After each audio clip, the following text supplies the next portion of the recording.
మహిళలు, వృద్ధులు ఈ వరదల బారిన పడి ఎంత నరకం అనుభవిస్తున్నారో వారి మాటలు వింటుంటేనే మనకు అర్థమవుతుంది. కనీసం చిన్న పిల్లలకి పాలు అందటం లేదు, రోజుల తడబడి తాగేదానికి నీళ్లు అందటం లేదు. ఈరోజు ఎంతమంది వరదల్లో కొట్టుకుపోయారో అర్థం కాని పరిస్థితుల్లో అందరూ కూడా బాధపడుతూ ఏడుస్తూ ఉన్నారు. నిజంగా ప్రజలు ఇన్ని కష్టాలు పడటానికి, ఇంతమంది ప్రాణాలు పోవటానికి ఈ రాష్ట్ర ప్రభుత్వం కారణం కాదని నేను అడుగుతున్నాను. ముఖ్యంగా మంత్రుల విహారయాత్రలు, హాలిడేస్ ఎంజాయ్ చేయడంలో ఉన్న చిత్తశుద్ధి రాష్ట్ర ప్రజల మీద లేదు అని నేను గట్టిగా చెప్పగలను. ఇదేదో నేను విమర్శించడానికి చెప్పటం లేదు. 28వ తేదీనే 30వ తేదీలో వర్షాలు రాబోతున్నాయని చెప్పి వాతావరణం సమాచారం ఇవ్వటం జరిగింది ప్రభుత్వానికి. అయినా కూడా ముఖ్యమంత్రి గాని, మంత్రులు గాని ఎటువంటి సమీక్షలు చేయకుండా, ప్రజల్ని అప్రమత్తం చేయకుండా నిర్లక్ష్యం వహించడం వల్లే ఈరోజు ఇన్ని లక్షల మంది వరద నీళ్లలో మునిగిపోయారు. ఇంతమంది ప్రాణాలు పోగొట్టుకున్నారు. ఎంతమంది తిండి లేక, కరెంటు లేక, తాగునీళ్లు లేక, పసిబిడ్డలకి పాలు లేక ఎంత అవస్థలు పడుతున్నారో మనం అందరం కూడా గమనిస్తున్నాం.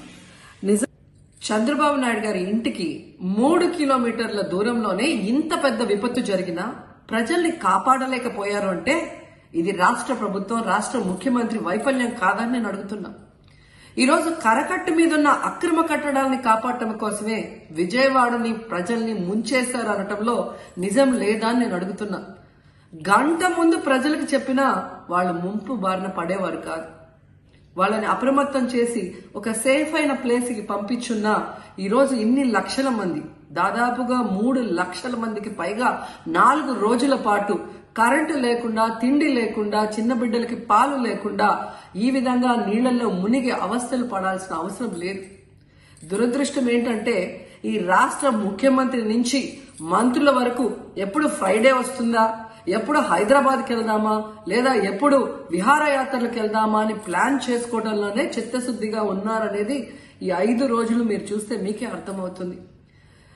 30వ తేదీ భారీ వర్షాలు వస్తాయని ముఖ్యమంత్రి గారికి, మంత్రులకి 28వ తేదీనే వాతావరణ శాఖ సమాచారం అందించినా ఎటువంటి సమీక్షలు లేదు, ఎటువంటి ముందస్తు జాగ్రత్తలు లేదు, ప్రజల్ని కాపాడాలన్న చిత్తశుద్ధి లేదు అనేది స్పష్టంగా అర్థమవుతుంది. ఎందుకంటే ఈ రోజుటి వరకు 4-5 రోజులు ప్రజలకి తిండి అందించడంలో ఈ ప్రభుత్వం విఫలమైంది. కనీసం ఇది జరిగినప్పుడు సీఎం గారు పనిచేయట్లేదు, వయసు అయిపోయింది. డిప్యూటీ సీఎం గారు, పంచాయతీరాజ్ శాఖ మంత్రి గారు కనీసం తన శాఖను అప్రమత్తం చేసి ప్రజల్ని కాపాడాల్సిన బాధ్యత ఉన్నా ఈ రోజు 5 రోజుల వరకు ఆయన అసలు విజయవాడ వైపే రాలేదు. ఇక ఆ కాన్స్టిట్యున్సీ ఎమ్మెల్యే ప్లస్ రాష్ట్ర మంత్రి లోకేష్ గారు మొత్తం మునిగిపోయి మంగళగిరి, విజయవాడ అలల్లాడిపోతుంటే ఆయన హైదరాబాద్ లో ఎంజాయ్ చేస్తున్నారు. ఇక హోంమంత్రి గారు తెలిసిన సంగతే. ఇక మున్సిపల్ శాఖ మంత్రి నారాయణ గారు ఈరోజు విజయవాడని ముంచేసింది ఈ మున్సిపల్ శాఖ నిర్లక్ష్యం కాదని నేను అడుగుతున్నా. ప్రజల్ని సురక్షిత ప్రాంతాలకు తరలించే విధంగా ఈ నారాయణ గారు రివ్యూ చేయకపోవటం వల్ల ఈరోజు లక్షలాది మంది నీళ్లలో మునిగిపోయారు. వాళ్ళందరూ కూడా ప్రభుత్వం ఎప్పుడు కాపాడుతుందా అని ఎదురు చూస్తున్నారు. అయినా వీళ్ళకి పట్టింపు లేదు.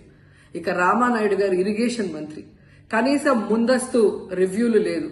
కనీసం వరదలు వచ్చి ప్రజలు మునిగిపోతుంటే బోట్లను కూడా కొనుగోలు చేసో రెంట్కి తీసుకొని ఆ ప్రజల్ని తరలించే కార్యక్రమం ఆయన కూడా చేయలేదు.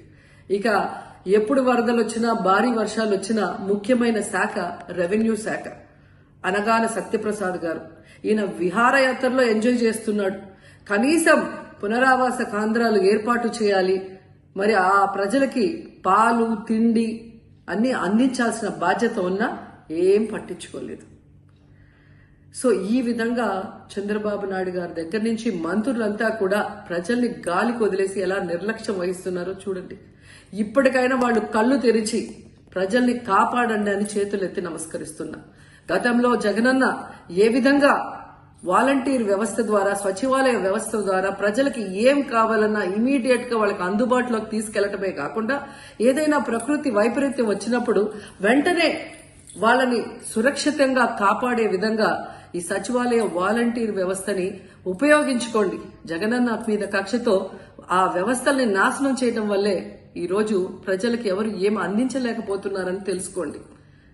అండ్ ఈరోజు జగనన్న విజన్ ఉన్న నాయకుడు, ప్రజల్ని ప్రేమించే నాయకుడని మరోసారి రుజువు చేసుకున్నారు. ఆయన కట్టించిన ప్రొటెక్షన్ వాళ్ళు లేకపోతే ఇంకా 1,50,000 పైగా కుటుంబాలు మునిగిపోయే ప్రమాదం ఉండేది. ఈరోజు ఆ ప్రాంతమంతా సేఫ్ గా ఉంది విజయవాడలో ఒక సైడ్ అంటే అది జగనన్న ప్రజల పట్ల ఉన్న అభిమానంతో